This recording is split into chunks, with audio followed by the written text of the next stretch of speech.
Welcome back, YouTube. So in today's video, I want to talk about the price action and what we're seeing on the short charts, because we've seen an increase even from the video that I made last night. As I checked a few hours ago, it was up roughly around like 13%.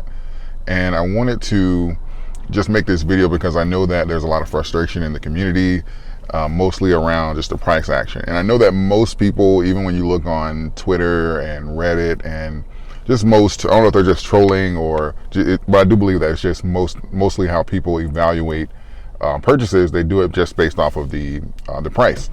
And I think that when we have something that is something similar to like Dogecoin or different positions, we have to know that yes, price is an important factor, but also how we arrived at that price. It's not just about, okay, what's the price of the coin, or the coin went down.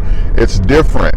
It's much different if the coin went down because the community is selling or the community is not holding. That's a much more different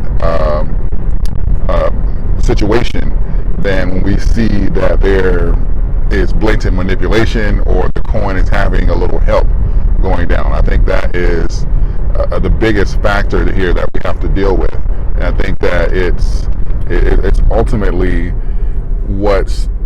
it's the game plan that they're using to try and detour people away from the coin. Because if you're looking at the price action, yes, you can say, okay, well, maybe they're just going to wait people out. Maybe people invested money that they're going to need back relatively quickly, and they're going to use the time frame to try and get people to sell, or suppress the price action of the coin to say, hey, look, yes, it's down, but if you hold, look at what's going on. You're only going to lose more money. It's best you sell right now.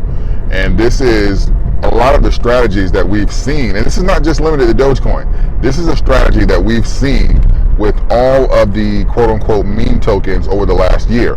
It's the same play. It's the exact same play that we see over and over again. Is let's suppress the price of the coin, let's play with supply and demand, and get them to get out of the coin. And so far it hasn't worked for any of the meme tokens, because most people, they've done their research, or they're simply just, the communities, we have enough people that we kind of catch on to what's going on, and we know what we have.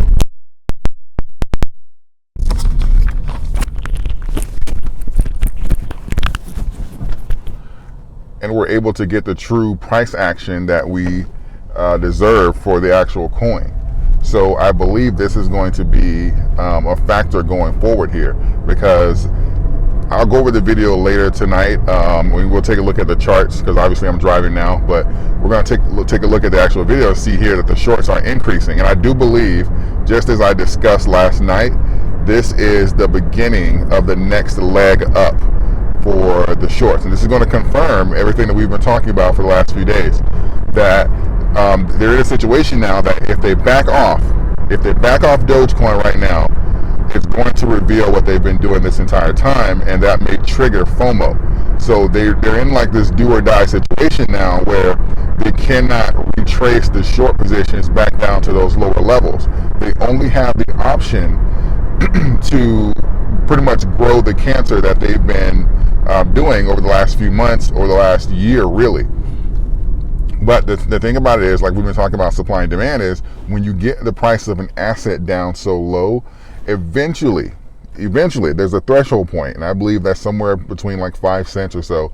But eventually the retail pressure becomes so strong that it literally obliterates the shorts, and they're having to go to great lengths just to even come back. Because look at the short chart, and I'm going to show it to you guys tonight. We can look at it together. Look at the short chart for the last 24 hours, and they've got minimal price movement. They were able to get it down to like 7.9, 7.8 for just briefly, and those buy orders filled, and what happened? Boom, right back up. And that's what's going to be the issue that they're going to have. The lower the price, the lower the coin goes. And it's the same thing. It's the same playbook that they've used on all the quote-unquote meme positions.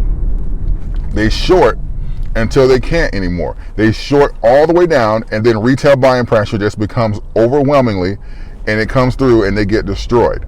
And honestly, that's really what I'm hoping for happens with Dogecoin, because I think that this is going to send a message, even in the crypto market, that you're not going to keep playing and manipulating with retail coins. We have the right to choose our own coins. Like, just because you want us to use your favorite coin or the institutional coins, that's fine. But retail, we have the right to choose our own coin. We can invest in whatever we want, and you're not going to manipulate supply and demand to try and get us to bend our will to align with your predetermined goals and price points and stuff like that.